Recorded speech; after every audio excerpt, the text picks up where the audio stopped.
Bismillahirrahmanirrahim.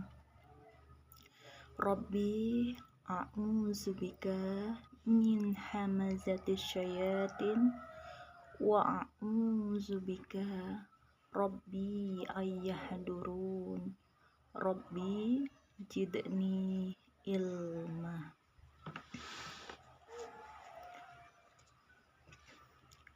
Wa kulli ibadi yaqulul lati hiya ahsan. Inna syaitana yanzagu bainahum.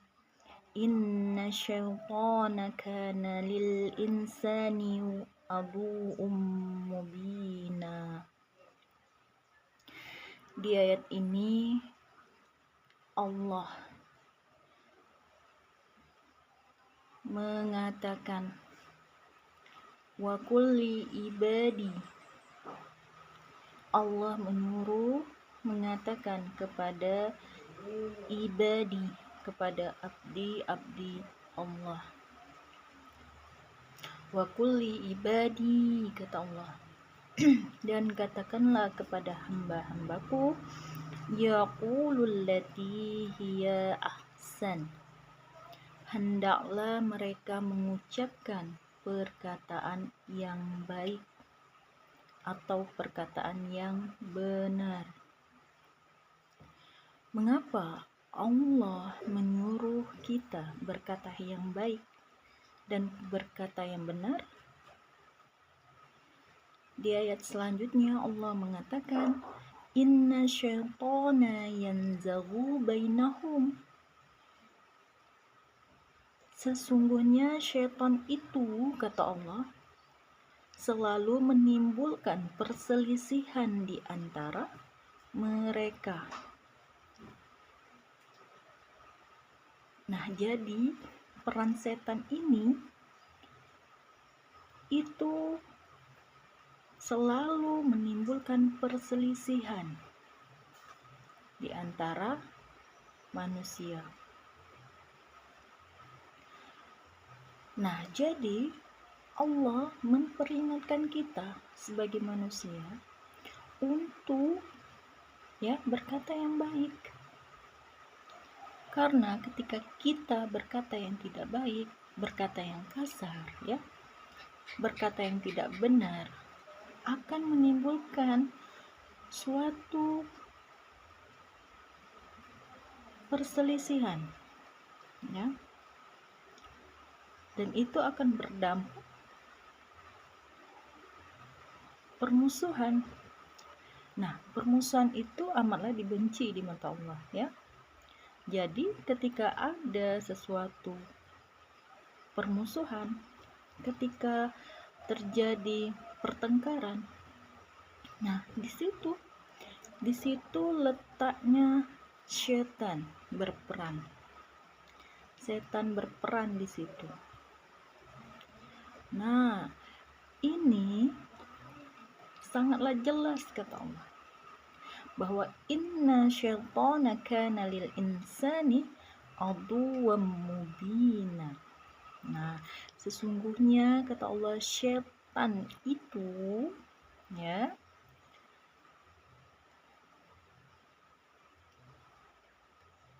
karena adalah dia lil insani, bagi manusia itu aduwwam mubina. Nah, musuh yang sangat nyata, musuh yang sangat jelas. Jadi ketika di situ ada pertengkaran, ada perkelahian, ada permusuhan, di situ berarti adanya syaitan yang berperan. Oke? Nah, jadi bagaimana solusinya? Solusinya kita harus melawan gangguan syaitan tersebut. Dengan cara apa? Ya, dengan cara kita belajar. Dengan cara kita belajar ini kita mengetahui, ketika ada orang yang sedang bertengkar, di situ berarti adanya syaitan. Nah, bagaimana cara melawan syaitan ini? Cara melawan syaitan ini dengan cara bersabar. Jangan dilawan, jangan terpancing, jangan terbawa suasana. Ketika kita terbawa suasana, kita mengamuk, kita membalas, itu ujung-ujungnya setan akan semakin senang.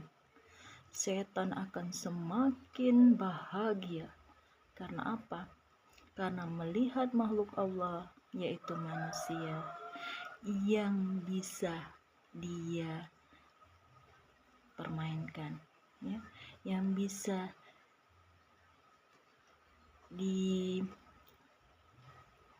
diajak untuk melakukan perbuatan-perbuatan yang tidak baik, Jadi kita harus membentengi diri kita ini, membentengi diri kita ini dengan belajar, sehingga kita tahu, di situ adanya setan, di situ setan merasuk di diri kita, mengajak kita untuk tidak baik, sehingga dia ada teman yang akan menemaninya di neraka Allah nanti. Maukah kita menemani setan di nerakanya Allah? Tentunya tidak, Apakah ada yang mau?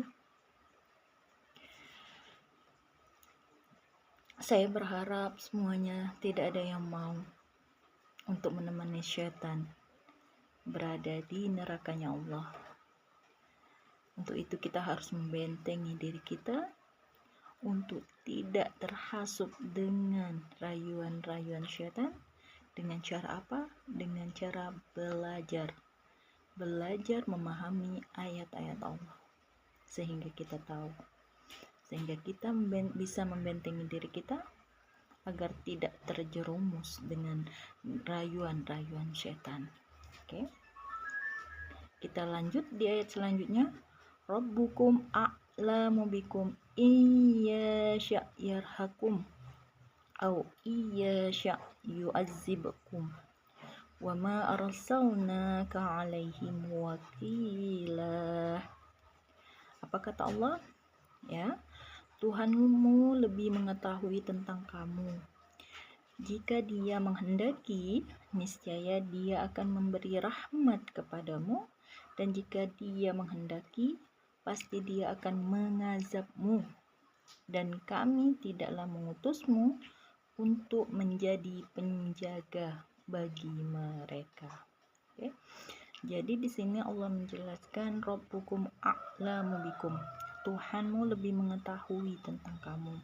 Jadi Allah itu lebih tahu tentang kamu, dibandingkan diri kamu sendiri, apalagi orang lain. Nah, iyasya yarhakum au iyasya yu'azzibkum. Nah, niscaya dia akan memberi rahmat kepadamu.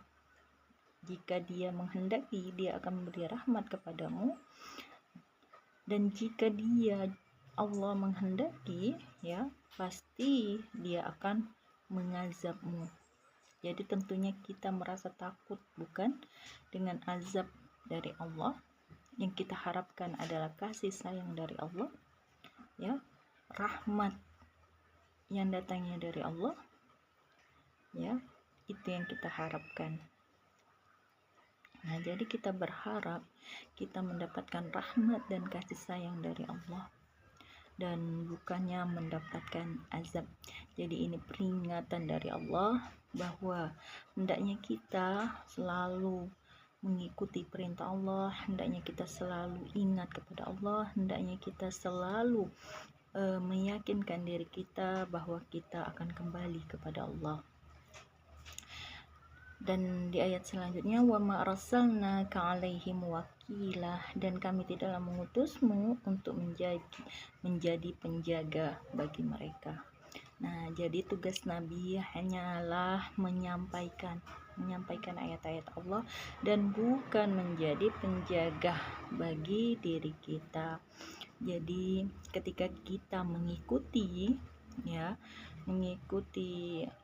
utusan Allah, Rasul-Rasul Allah, tugas Rasul-Rasul itu untuk menyampaikan perintah Allah, mengajak kembali kepada Allah, dan Rasul-Rasul itu bukanlah menjadi penjaga bagi diri kita, yang menjaga kita hanya Allah, Tugas Nabi hanya menyampaikan risalah Allah.